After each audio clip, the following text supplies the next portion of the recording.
Welcome to the Coaching Podcast with your hosts, Emma Doyle and Simon Blair, coach for success in sport and business.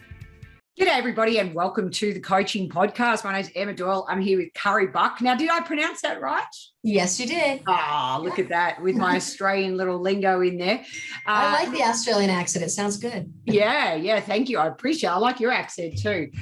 So we're going to get straight into it. The first question is the Vegemite question, the Australian spread that you put on your toast. And you either love it, you strongly dislike it, or you've never tried it. What's your take? Well, I have tried it, and I'm just going to have to say I'm in the strongly dislike category. Definitely the strongly dislike, but I tried it. Fair enough. I love that you gave it a go. Could you share a coaching moment that didn't go well and what might be some of the lessons? I actually, one of the working with the kids, and you never know what you're going to get with the kids. Sometimes they're great and sometimes they're not. And literally spending an entire session with one little girl that if I said, sit down, she stood up. If I said, put the ball in the basket, she went and took one out. If I said, hit a forehand, she'd swing on her backhand. I mean, literally. And it's like, what can you do?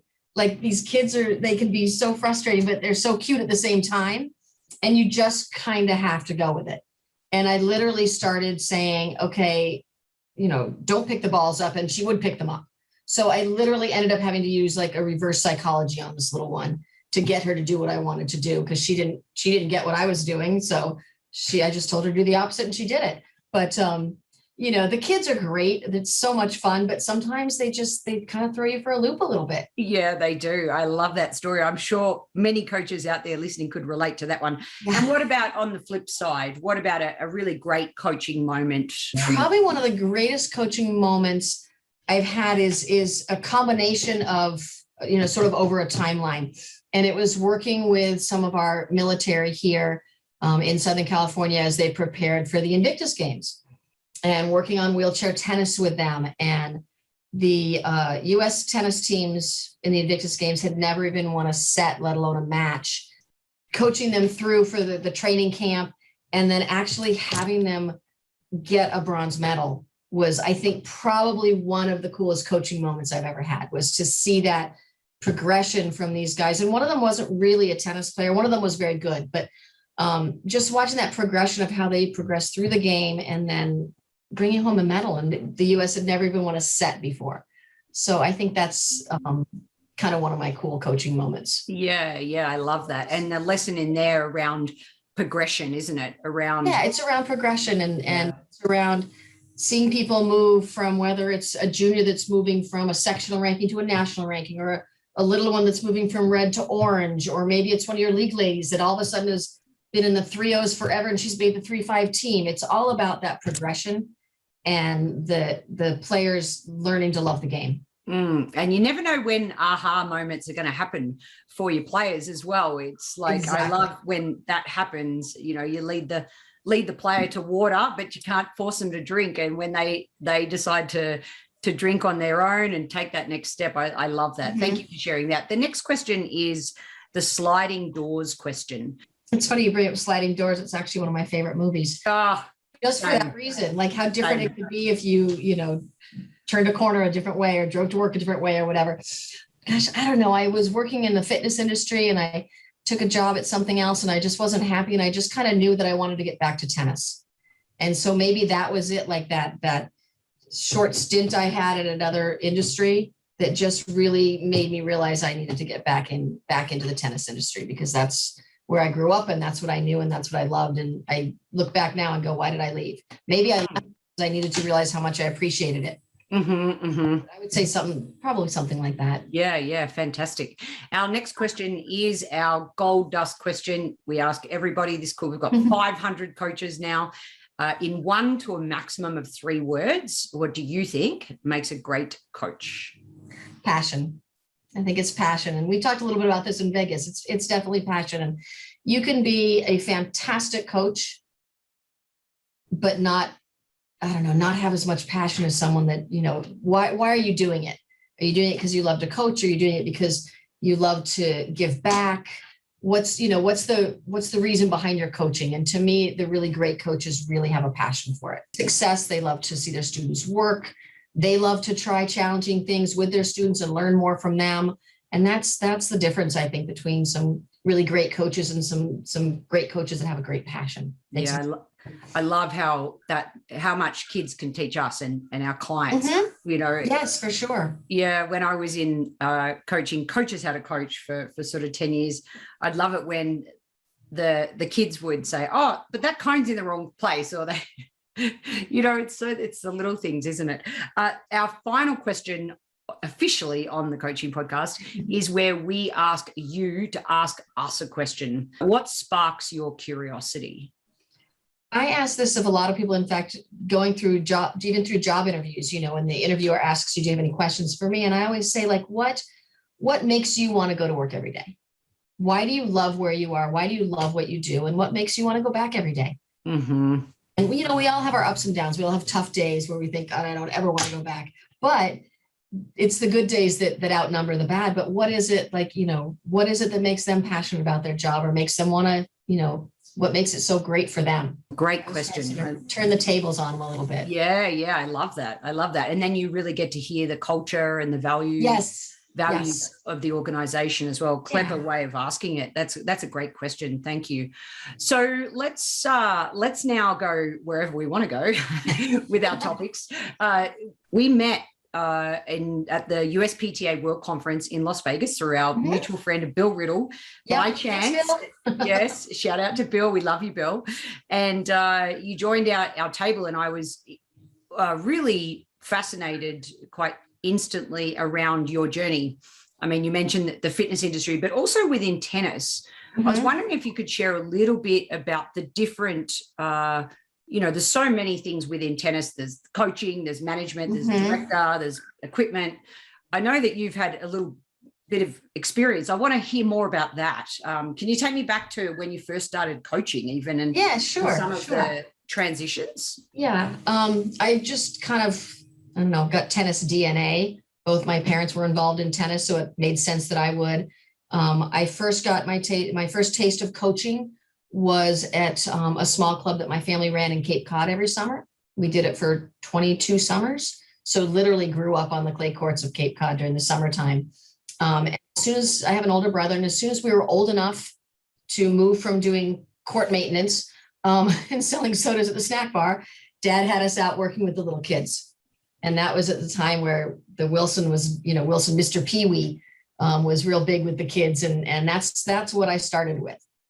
And then, you know, I continued to coach every summer and moved into privates and moved into higher level players and adults, and, you know, sort of ran the gamut with that at the club.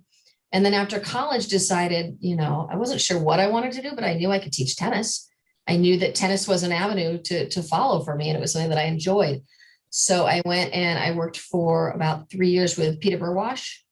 I was in Florida for a little while, and then I got transferred to, of all places, Maui. It was so hard, so tough to go to Maui. But I went there. I was there for a few years, and then I stayed on after I left Peter Bergwash and stayed in Hawaii. And I was there for 5 years total. Came back to LA, worked for the Southern Cal Tennis Association, the USTA offices there, actually working on the ATP event that they owned at the time.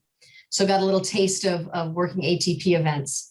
From there, I did, you know, I kind of did a lot of different tennis stuff. I did worked for a manufacturer of golf and tennis apparel for women, doing that, inside sales, things like that. I took a little jaunt into the surf and the fitness industries, and then got a chance to get my foot in the door at Tennis Channel and just ran with it. And I was there for 9 years. And then back to USTA again as their director of marketing, a season with World Team Tennis, and now, you know, back at clubs. So kind of doing full circle, starting in clubs, and now I'm back there. But I feel like, you know, all the experience I've had, especially some of the more corporate experience, has made me much better at what I do now. Instead of being on the court, you know, learning marketing, learning just budgeting and all those types of things that you might not learn on the court. So I really feel like just all those things together have really made me much more complete as a tennis director, which is what I'm doing now, and which is what I really love. Peter Bergwash. Now, I've heard a lot about this guy, and I'd love to know what was that like, and what was he like as a leader, and why do you think he was so successful? He was an amazing leader. I mean, I still, when I get a chance to see him, we still have a nice relationship. I know he's not doing as well now, but I would get little note cards from him, and he didn't do email at the time and all that. So you would get little notes from him, he would mail you things like that.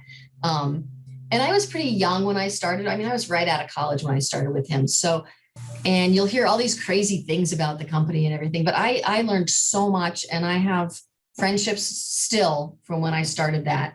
And people that I can still call on and ask advice for and things like that. So the thing that really stuck the most with me about working with Peter and his organization was just the teamwork and the camaraderie. You could be a million miles away from somebody, but you were just, well, at the time when I first started, you were either a phone call or maybe a fax even. But there was always someone there to help you out and support you and give you an idea or guide you a little bit. And that was something that really has stuck with me. Mm-hmm. I love that. So what do you think he would answer to what makes a great coach in 3 words or less? Oh, he would definitely say service. It's all about service to him. And that's where, I like to ask people, like, if I'm interviewing, like, what industry are you in? And I'm like, don't say tennis, because that's not it. And it's service and hospitality and a little entertainment even, because you've got to, especially if you're at a resort where you're working with hotel guests that come and go, you've got to make sure that 1 or 2 hours you have with them, you're giving them the best, like, high quality instruction, but that they're having fun, they're learning something, and you're just treating them great, And I mean, not that you wouldn't do that at another club too. I mean, that's what we should all be doing all the time. But I was at resorts with him with Peter when I was in Florida and in Maui. So really had to stress that. But yeah, it would definitely be service. Oh yeah, that's awesome. One of my mentors is always saying that we have to be in service to the sport. Yeah. And be always grateful and continually think about what is the essence of the sport so that we can really bring that to people's lives. I love that. And you think about too, like, I mean, I'm sure you feel the same way. Tennis has given me so much. I've traveled all over the world. I've met amazing people. And the idea of being able to share that love that I have for the game and get someone else to have that same passion for it and be able to share the experience that I've had and make their experience even better, really it's really important, I think. Let's move to events. Yes. What do you think makes a great event? What are some of the keys to running a great event? So I know with all your event background experience, especially a lot of our listeners, are running events at their club. And how can you give 1 or 2 little gold nugget sort of pieces of advice for people out there that really want to run a great event and engage their members? I would say number 1 is start early. Start planning early. Don't wait till the last minute to get things done. I mean, sometimes you have to wait till, if it's a tournament, entries close at a certain time, you've got to wait for those. But really start having a plan. I'm a big list maker, so I will list everything that I need to get done for this event, whether it's, make sure the courts are washed or make sure I get the email out for the entries or order, talk to the F&B director about getting food or whatever it might be. Get those things done early so that you're not racing at the last moment. And that you're really prepared. Now, being said about being prepared, there's always something that's going to be a bit of a snafu. So you also have to learn to be adaptable and flexible and kind of pivot sometimes. Things can go crazy behind the scenes, but if your members and your guests don't see that, they can still have that great experience. You might be like to pull your hair out over something, but they don't see that, they don't know it, and they're going to have a great experience. The other thing is just making sure that they are having that great experience. Not being so, not sitting at your desk with your head down, but being out and being able to mingle and mix with them and make sure everybody's having a good time. And that comes down to having a good team to work with, someone that can help you do it. It's okay on these big events. In fact, it'd be crazy not to have more people on your team helping you out. Be somebody that's in the pro shop that can help, or maybe it's one of the pros that can come in and help. It can be a variety of people, but just having that team so that you can get away from the desk and take care of your guests. Yeah. But I would say number 1's got to be planning. Yeah. And thinking outside the box a little bit and asking other people things. I'm at a new club now. So how did they used to do it? What did you really like? What made these events good for you? So that maybe it's something I haven't done before, but it's something that they love. So learning, it's all about learning from everyone you possibly can, so. What's your favorite format? Right, for a round robin, we've got first to 30, we've got fast forward. Oh yeah. What do you think? What do you love? I actually really love doing compass draws, because you start out, a lot of sometimes the weaker players don't want to play against the better players in a tournament because they get blown out in the first round and they're done. But they'd like the opportunity to play with the better players because it's good for them. So with a compass draw, you start with everybody in the same draw, and you win your match, you go to one side, you lose your match, you go to another. And then you slowly, by the end of the weekend or the week or however long you're doing this for, you're in a small draw with all people at your same level. And now you're going to win that part of the tournament, So that's one of the things that I really like, is because it does get to mix people up that you might not normally get to play with. But at the end, you're still playing like 8 or 9 matches, possibly, depending on how big your draws are. So I really like that one because it gives everybody an opportunity to play. I like kinds of things where it evens out at the end, even if it's just these round robins where if you win your match, you move up a court and you split with your partner. And if you don't win, you move down a court and split with your partner. So you're getting to mix and mingle with people. The other one that we love is cardio triples, because it's just so active and so fun and just a nice twist. Yeah. You can't go wrong with some triples. I love playing triples. Yeah. That's awesome. And a couple of things just to pick up on there in what you said, control the controllables. Once you make that list, ticking off things early on the list is really important. And I had a fantastic boss only once. I've only ever worked for somebody once, but my entrepreneurial spirit needed a break for a couple of years. But he was fantastic. And one thing he helped me with, and maybe our listeners might benefit from something you just said there, reminded me, he said to always create procedure manuals. So once you potentially make that list for that event, that list is there. It's not like you have to recreate the list each year if you want to run something similar. So that just reminded me of what he said. A great mentor. Speaking of mentors, who have been some of your mentors, and what have they taught you? Well, I mentioned Peter already, and a lot of the other pros in the organization as well, not just Peter.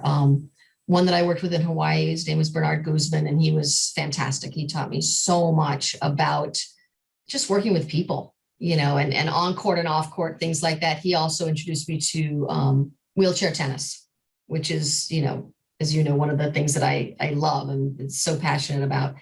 But my father, I would say, was a huge mentor. A lot of people that don't know that would think of their parents as a mentor, but my father was a huge mentor because of the industry we're in and because he was a coach. And he was my coach, and he coached me how to be a coach and everything like that. And he probably wouldn't think of himself like that, but he had like I wouldn't be doing what I was doing if it wasn't for him, Henry Talbert, who a lot of USTA and SoCal people will recognize that name. He was the executive director for Southern Cal for years, but had worked in the White Plains office before. He was really the founder, whatever you want to call it, of the USTA league system. I mean, that was his baby for a long time. And I just learned a lot having him as a friend.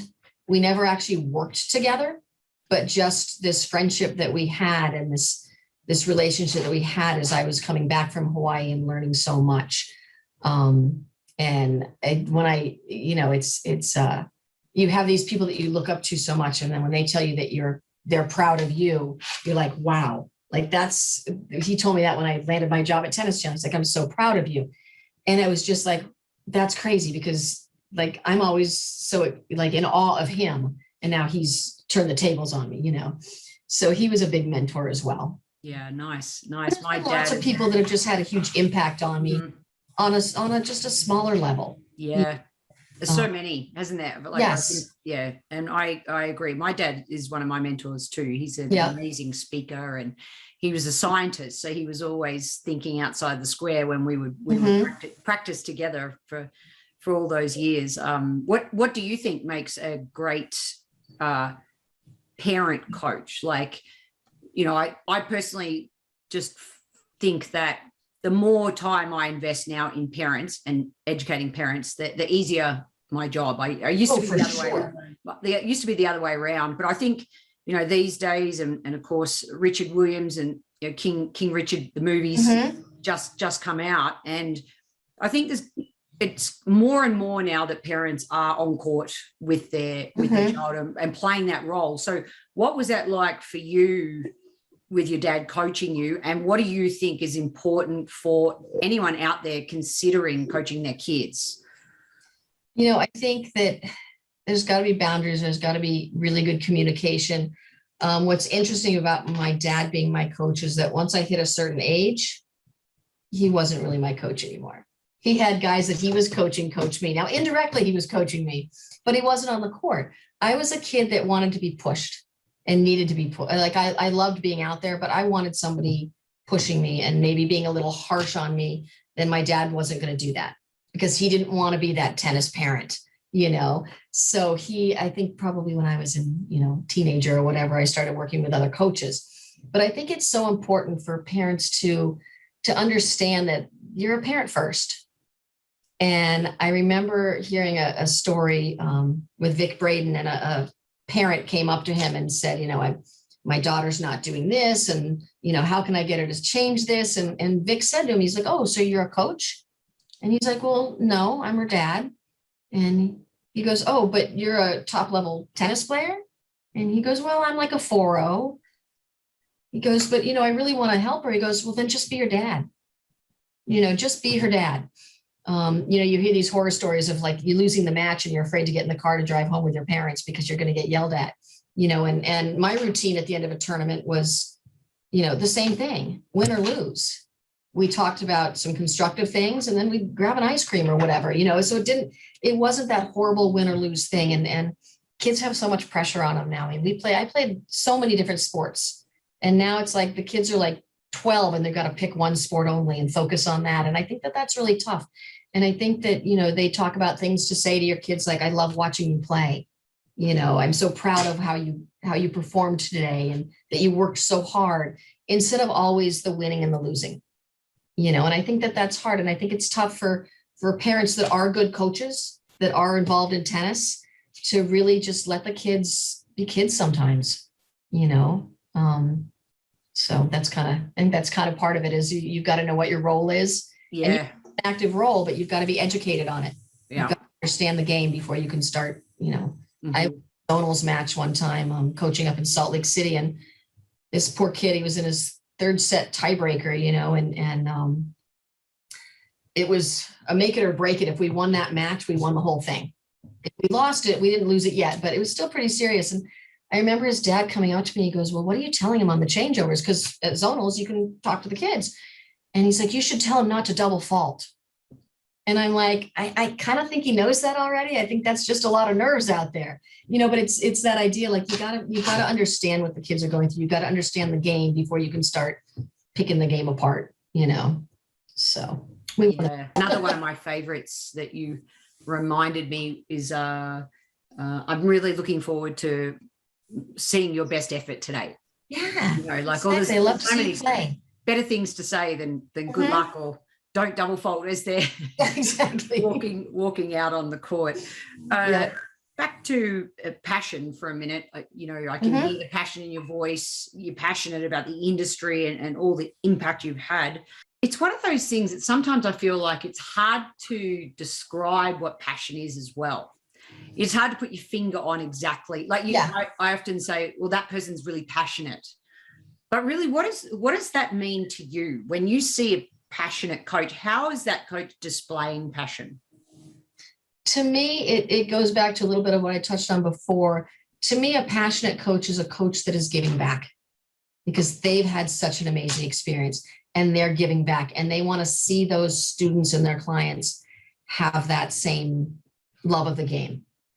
I've seen some fantastic coaches. They are amazing coaches. They know way more about some, you know, high performance coaching than half the coaches on the planet, but they don't have that passion. They're just very technical about it. They don't give themselves. And a passionate coach builds relationships on a different level than someone that's all into the technique only. You know what I mean? And you really, it's the building of the relationships and the trust it's just a different level. Maybe it's just I don't know, it's like that warm fuzzy level that you get to, where you really have that great relationship with your students, and they feel it from you. They feel how much you care.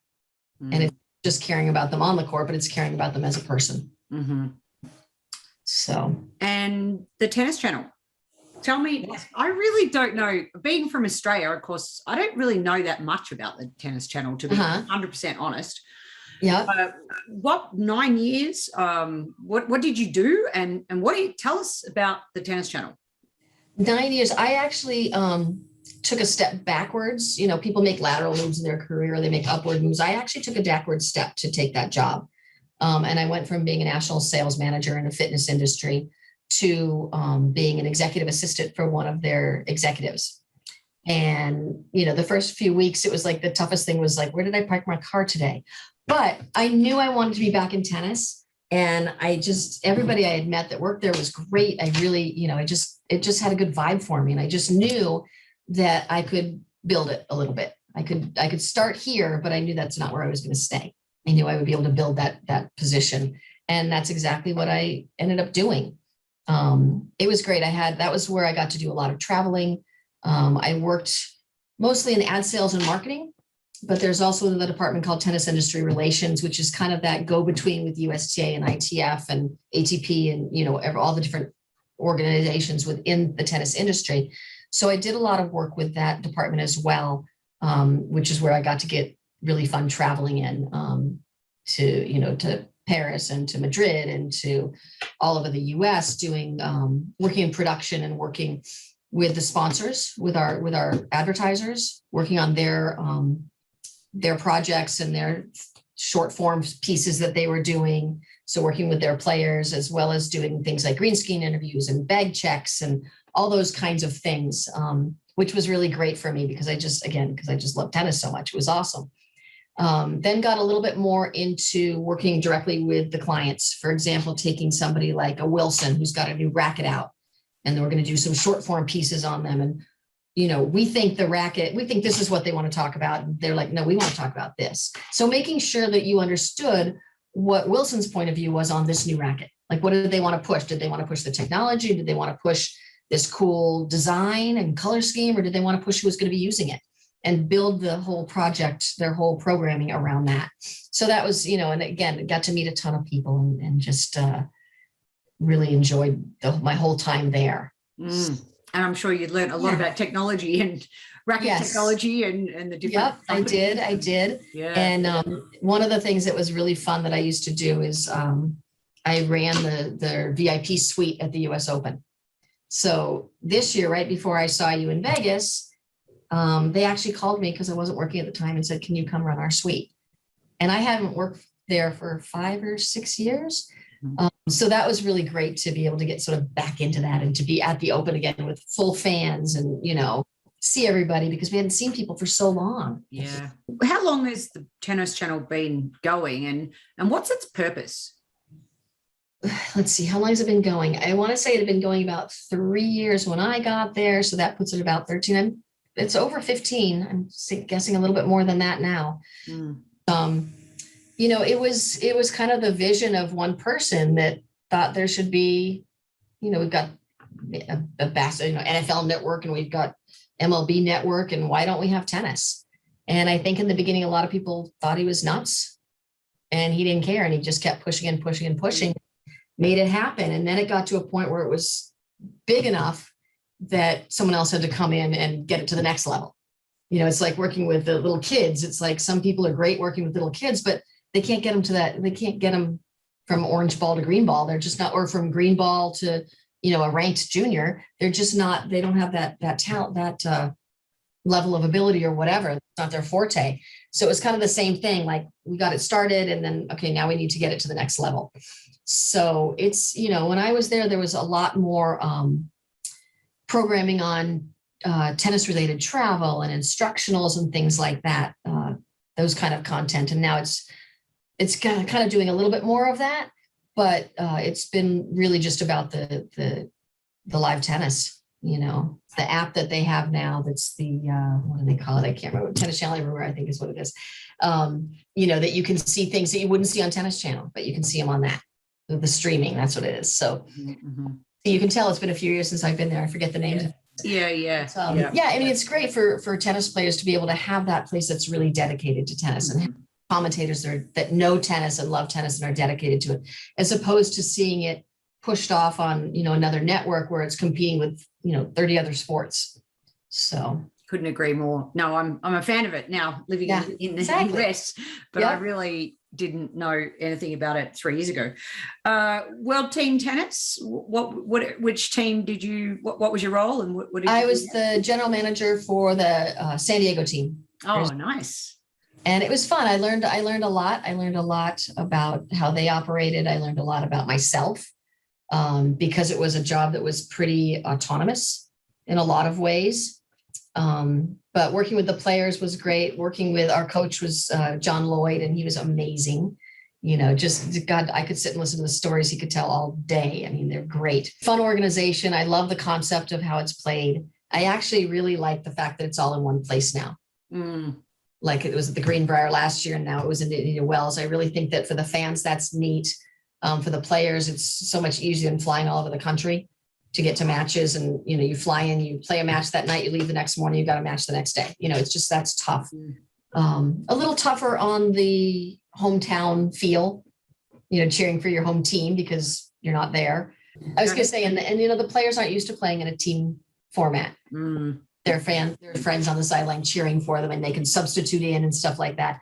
And it's funny to watch some of the players that aren't used to that, like throughout the season, sort of all of a sudden, it doesn't take long for them to realize, like, this is really cool. Like, enjoy this aspect, and it just adds a whole different level to professional tennis. Yeah, I have run many an event with Judy Murray, and two things you've said on this episode where she's come to mind. One was also when she was coaching her boys, and when they were early teens, she also then indirectly, got Leon Smith to coach them, and then, but she's got a great.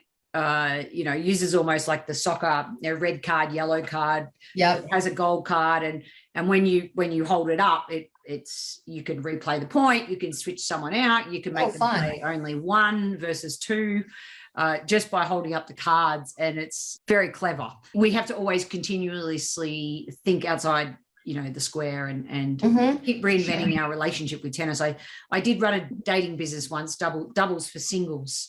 That was a little bit of fun as well. But it's important that we always keep it exciting and interesting. So speaking of exciting and interesting, you are week one in your new role. So tell our listeners what are you doing now, and the name of the club. And I just recently started just this month. It's been 2 weeks now as the director of tennis operations at the Griffin Club LA, which is a gorgeous facility. It's amazing. It's the membership has been great. Really excited about it. And, I took my time when I was looking for a job. I interviewed with a lot of different clubs, got a few different offers, and they just didn't feel right. And this one just had a different feel to it. It just felt right. There were so many things about it that felt right. And so I was super excited to get that offer. And it's been a challenge. With the idea of the name Director of Tennis Operations, it's obviously not so much on court, but I've been on court a lot lately because we had some pros leave before I got there, so it wasn't my fault. No. And, so I'm spending a lot more time on court than I had expected, which has been fun, but I've also got to get myself off the court and get the paperwork side of things done. Did my first little event the other day on Thanksgiving morning. We had about 50 players out for live ball. We were done by 10 a.m. It's like, get out there and burn off that turkey you haven't even eaten yet. But still hearing good reports on it, and people that didn't go saying, oh, I'm sorry, I missed it. And, those are the types of little things that you get when like you're doing something right. And got a little note the other day from one of the girls that I think was the orange ball class, and they get a little break in the middle to, get some water or whatever. And she sits down on the bench and starts writing this little note. And as she's leaving, she gives me this note and just talking about how she loves coming to tennis with me and thanks so much for giving us an extra long break today. And I can't wait to see you next week. And, it's those little things that just really keep you going and realize that, yeah, this is why we do what we do. We get these little accolades and these little notes from these adorable little kids, and makes me love the game even more, So yeah, it's fun to be someplace new and it's challenging and, not to learn, but I'm always up for learning more. Like, once you think you know it all, you're done. Yeah. Tap out. Yeah. There's always more that we can learn. Learn when somebody said to me the other day, it's what you learn when you think you know everything is the best piece of information you'll ever learn. Yeah. Yeah. And it's important to realize that you can learn from anybody. Yeah. You have to be this great mentor or even a tennis coach. It can be your player, so. I think that's been the through line of this episode so far, hasn't it? How can we, the kids can teach us just as much. And when you, you mentioned off air that you are looking at getting some more coaches on board. What would you say if you had to pick, let's go with 3 again, 3 things that you look for when hiring a coach? What would that be? I'm going to look for the fit. I'm not going to interview anyone that's not qualified. So obviously everybody that comes I'm going to interview them, they're going to be qualified to be able to do that. I'm looking for someone that has gotten themselves certified, whether they're from a foreign country that got that certification or PTR or USPTA, because to me that tells me they're investing in their career, and that's important. That they're investing in themselves and investing in their career. I'm going to look for that personality fit. I know the team I have. I want to make sure it's not someone that's going to, it's going to bring value to that team and not upset the team. And also just commitment, willingness to learn, willingness to try new things, commitment to the job, things like that. And, I always think that it's really important. Like I have my goals and expectations for this position. I want to know what their goals and expectations are when they're coming to a new position, because they might be a great coach and they might be a great person, but what they're looking for doesn't match what I need. So, interviewers are always asking about, what's your goal, but I want to make sure that goal meets what my needs are as the person doing the interview. So, I think that those are some things that really are key. I think the other thing too is references. I think it's important to know, like if I look at a resume and I know that the people that they've referred to are, Emma Doyle and Bill Riddle, they got to be good people. You know what I mean? Yeah. I think that's, I wouldn't go strictly off of those things, because obviously you're not going to ask somebody to be a reference that is going to say bad things about you, but who's your circle, I'm with. I think that tells a lot about how you might operate. And are you someone that then calls the referee? Like, are you someone? Oh, yeah. Yep. Yeah, I would definitely will. If it's somebody I know, I'll just shoot them a text or something like that. But if it's not somebody I know, I'm going to call and try and make contact with them and get a viewpoint for them. Yeah. And one of my big questions is always, would you hire this person again? Great question. Telling question right there. Absolutely. All right. Well, finally, what's next for you? What's next for me? I just started. Have you got an event coming up? Have you? I'm working on a New Year's event, maybe either right before New Year's or right after. That's kind of we'll theme it as, keep that resolution going type of a thing. And it'll probably be something fun like a live ball or cardio triples or something like that, where we can really get a lot of people out on the court at once, play some, have some fun. So that's probably the next one on the agenda. Yeah.